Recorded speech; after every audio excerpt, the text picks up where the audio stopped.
We're going to start this puppy up. Clear, prop.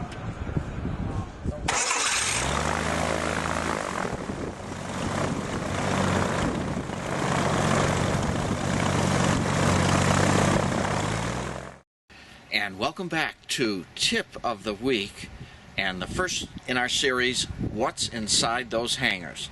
Now, part of my job as I travel around the country is to visit hangars amongst various airports throughout the country, and you'd be amazed at what's inside of some of those plain-looking metal buildings. Well, this week we're in Cedar Rapids, Iowa, and we're visiting Clint Gosch. Now, that is sure a neat machine. After a hard day's work of flying, to automate the pulling in of your aircraft. And there is Clint guiding his aircraft in. Now, we didn't bring you here to show you an automated winch, but rather to talk to Clint, because he's one of the few people who has built his airplane from scratch, from plans, from raw materials. So you Florida plane builders who are doing the same thing, this might be a wonderful next step type of project. A little bit larger, full-size, two-place aircraft with a large engine, but the same idea, not a kit, built from raw materials. So let's talk to Clint and find out what it's like to build an airplane like this and then fly it, all from the creation of your own hands. Hello, my name's Clint Gosch, and I'm from Cedar Rapids, Iowa. I'm a senior electronics technician for Collins Aerospace, mostly working on flight deck displays for commercial aircraft. A number of years ago, I decided to take on a scratch build project, scratch building a CH750 STOL. And scratch building basically is starting with a sheet of plans and creating tools and form blocks to form the aluminum around, and actually building most of the aircraft out of raw sheet material. It took me 7 years, start to finish. I had a basement workshop where all my tools and all the storage of the sub-assemblies occurred. And like I said, 7 years start to finish, and it's been flying for almost 2 years now. I have just a little over 100 hours on the aircraft. Zenith creates drawings, obviously, that you can scratch build an aircraft from material that you procure. They also sell it in a kit form, either a quick build where most of the aircraft is already assembled and you're just doing a lot of finishing work, or a pre-punched kit, which allows you to quickly assemble one with already prefabricated parts. I chose a scratch build method for quite a few reasons. Number one, the cost of entry was a lot lower for me to kind of dabble with the aircraft building without committing to a large purchase of a sub-assembly of a kit. I could order a couple sheets of aluminum and build a few tools, and for a couple $100 I could build a control surface like a rudder, and really kind of see whether I was really interested to continue on. And I decided the tail would be a good next assembly to attempt to make. Built all the tools for that, and that went quite well too. Anyway, 7 years later, she was ready to fly. So low cost of entry, that appealed to me. Knowing how to make just about any part on the aircraft was appealing. If I happened to damage something, I could easily replace or repair it without having to purchase a kit part. Same goes for during the construction phase of it. If I would have ruined a part during construction, I would have had to wait for a purchased part to get them come back and from Zenith. In my case, I did ruin a number of parts, and it was pretty easy just to break out the form block and continue with the build. So it is a little bit more challenging to build from scratch. You do have to do maybe a little bit more planning ahead of time to know, what sheets of aluminum you should buy ahead of time to try to minimize your your shipping costs, because that can really add up if you're not careful. You got to control your budget a little bit on tools. If you bill or buy a new tool every time you encounter a problem, you're really not going to save much money at all. So a lot of my time was spent trying to improvise, wooden tools, or come up with a new way to accomplish what I needed to accomplish. It's all very doable, though. You just have to just take your time and work through every little problem as it comes. It's very enjoyable once you get into it. But so is kit building. There's nothing wrong with kit building. There's plenty of challenge in that, and you can be equally proud building a kit, because that's a huge accomplishment too.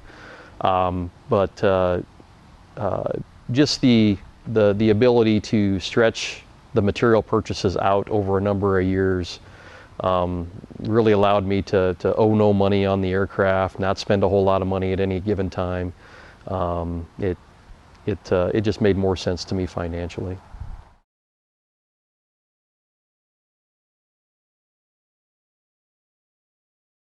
Well, number one, you have to order Homebuilt Help Scratch Building Basics. That gives you a really nice overview. They go through the whole process of building all the parts for the rudder, and some tips on how to do some wing ribs.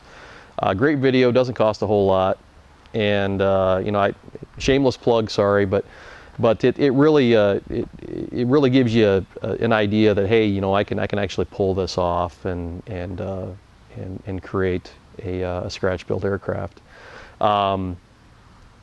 Before you order that, though, you really should define what your mission is for the aircraft you want to build. If you want to build a fast cross-country cruiser, make sure you're going to use it for that 90% of the time. For me, I'm not a big cross-country guy. I just kind of like to putt around the local area. My longest cross-country has been about 200 miles so far with it. That's my mission, basically, and that's what my logbook previous to getting into experimental aviation was with standard category aircraft, was generally 100-200 miles away from home, and fair weather, not too far away from home, easy distance to gas, local airports and stuff. So really figure out what you want to build before you go on the journey, because you might end up with an aircraft that is, one, more complex to build if it's one of the faster aircraft, and two, it might be one that is more costly to maintain going forward, because it's such a high performance aircraft. I did a lot of looking around beforehand for what aircraft I might be interested in, and it, my heart's kind of where the Piper Cubs and the Aranca Champs are, low and slow flying, a couple thousand feet above the ground. That's just where I really enjoy flying, evening flights and such. So an aircraft like this is suitable perfectly for those type of flights. So. Plans. So the plans are available from Zenith Aircraft. They offer the CH750 STOL, a little bit more cruise optimized 750 cruiser. And I believe they now offer the Super Duty. I'm not quite sure that one's available for plans yet, but you have to contact them. And the low wing CH650 is available, and all those have quick build options and kit options, and obviously plans options too. So, but yeah, first flight, it was very uneventful but very memorable. I remember lining up to the runway out here and pushing the throttle forward, and it wasn't long, and the nose wheel came up, and since it's a STOL, it's got a lot of lift, that the mains came off very, very fast. But I just remember after I reached probably about 400 or 500 feet above the ground, I looked off to the right and looked down those row of rivets that I had placed in the lower spar cap, and thought, wow, that's pretty amazing. It's all holding together. But I still have that picture vividly burned into my head, and no problems. I did a number of circuits around the airport and landed uneventfully. Checked everything over. Did essentially a mini condition inspection, and didn't find anything wrong. And it was about the next week I was back up in the air again when the weather allowed me to. So. Isn't a great great feeling. And don't wait too long. There's only so many years each one of us has, and if this is something you truly want to do, give it a shot. Especially if it's something simple like putting a rudder together. You can try the rudder, and if you don't like the scratch build, buy the kit. You can buy the kit for the tail and still use your rudder on the finished plane. It's very enjoyable. There will be days you do not want to look at your kit or your scratch build project. That's perfectly normal. There was many days I didn't want to work on mine either, but in the end, you'll be very happy you did, I feel. So this is my my homemade modified Dave Clay brake. If you do enough Google searches, you'll probably locate a gentleman by the name of David Clay. I believe he's from Texas, that scratch built a Sonics, and then he worked on I think it was a 601, may be incorrect, but anyway, he came up with a really slick way of making long bends, and this one is just a slight variation on it, where I actually have a maple forming shoe instead of a ground a radius on a piece of steel. But very much the same as Dave's design, and I thank him very much for that. But we're just going to do a quick, very simple test bend. I've made a 20 millimeter line here on a piece of thin material. What I found works quite well is if you just undo the C-clamps. Just do the one end, that'll be enough. And you simply put it under the forming shoe, and you can sight straight down along the radius of the forming shoe and get that line lined up real nice. And you can go ahead and tighten this back down. And just like any other sheet metal bending brake that you might have seen or used in the past, you can make decent bends with it. You'll notice that it doesn't quite do 90 degrees in its current state right here. But what you can do is take another piece of oak or maple and lay it down here, and I have one of those right up here.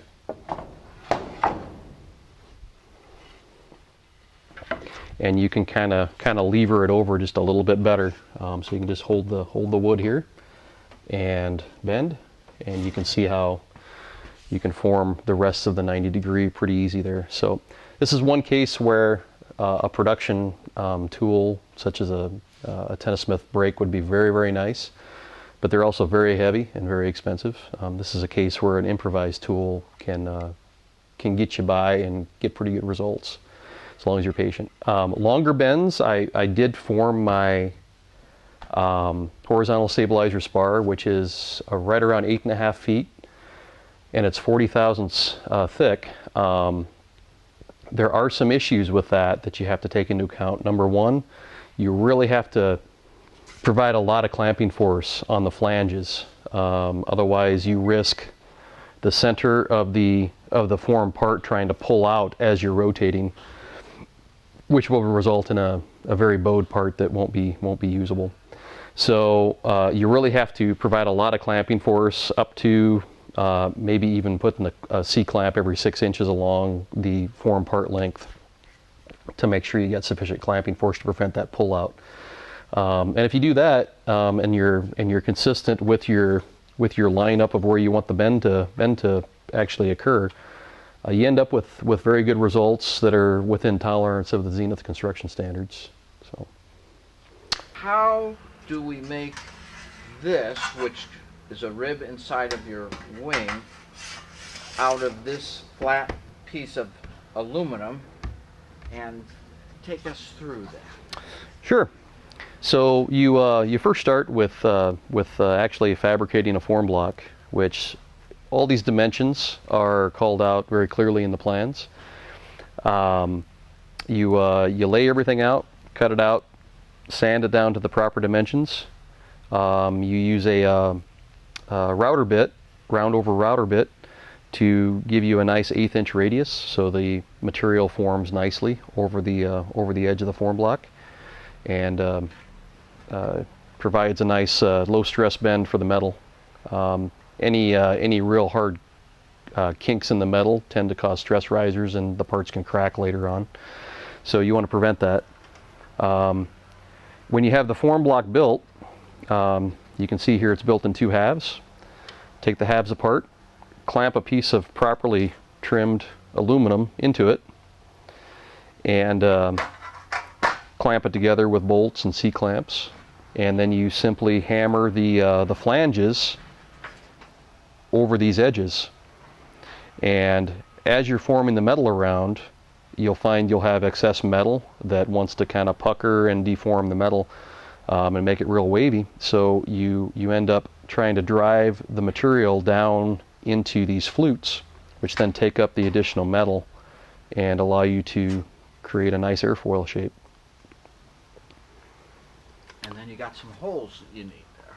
Yep, so the position and dimensions of these lightening holes, which provide 2 functions in the rib. Number one, they lighten the overall rib. Anything in an aircraft you want to keep as light as possible. But they also provide a certain amount of rigidity by forming the metal into a certain shape. And how I chose to go about that is to create a set of wooden flange dies, which is just a male-female die that you simply line up in a properly cut hole and press using a hydraulic bench press. The press I bought was a very affordable one from Harbor Freight, and obviously you want to put some kind of metal plate top and bottom to protect the wood from the point pressure of the press. But a 6-ton press was more than adequate to give me a very nice radius on all my flanges. So the fuselage was mostly fabricated in my basement workshop, but I waited until I got to the hangar down at the Cedar Rapids airport to actually do the final assembly. It just would not fit up the stairs fully assembled. The fuselage probably took the most time. I think I have about 3 years in the fuselage. Baggage compartment, there's lots of little parts in there that have to be kind of fitted together.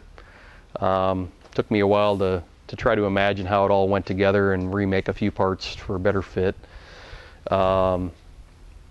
Also trying to decide what I wanted for interior, what I wanted for avionics. All that planning needed to start coming together during the fuselage build. So additional time, additional money was spent planning for that. And in this area of the aircraft, I chose to not use nut plates because you do need to have tools to take a nut plate off or a screw out of a nut plate. In this area, it's not structural, so I chose to just use some Velcro to give me very quick and easy access to the fuel system of the aircraft. In case I just wanted to go in and just take a quick peek, look for leaks or anything out of the ordinary, I can very quickly remove that panel on both sides and have easy access to it without having to break any tools out. I see 2 facet fuel pumps on the floor there, and I see a big filter strainer above it. Yeah, that's probably better left for another time to explain. Exactly. But I had some fuel system issues that I had to work through. Nothing too scary, but that ended up being the solution for me, and it's worked quite well for the past 60 hours. So my instrument panel consists of a 8.5-inch MGL Explorer light, which provides all my air data, airspeed, altimeter, vertical speed, along with all my engine instrumentation. One of the great features of this is all the engine instrumentation is all logged. So you can take a SD card home with you and analyze the run data after a flight. And during flight tests, that was really nice. I could focus on flying the plane and later review the engine performance data to see if I needed to make any changes to the engine baffles or if oil temperature was too high, if I wanted to make a change there. So that covers the MGL. My comm is a Garmin GTR 200, which includes an intercom, which has worked very nice in a relatively high noise environment of a CH750 with an O200. And I also have a Garmin ADSB transmitter. For navigation, I primarily use an iPad app called iFly. I found it to be very great, very good for VFR cross-country flights. It brings ADS-B traffic and weather in. Also, if you have the subscription, it'll allow you to see fuel prices along your route. It also has some very neat route optimization features too, where you can dictate what altitude you want to fly at and what the current winds are, and it'll route you to the cheapest fuel and select the appropriate route for whatever winds aloft you're forecast to encounter. I also have a Stratix ADS-B in over here that drives the GPS and the ADS-B in data for the iPad.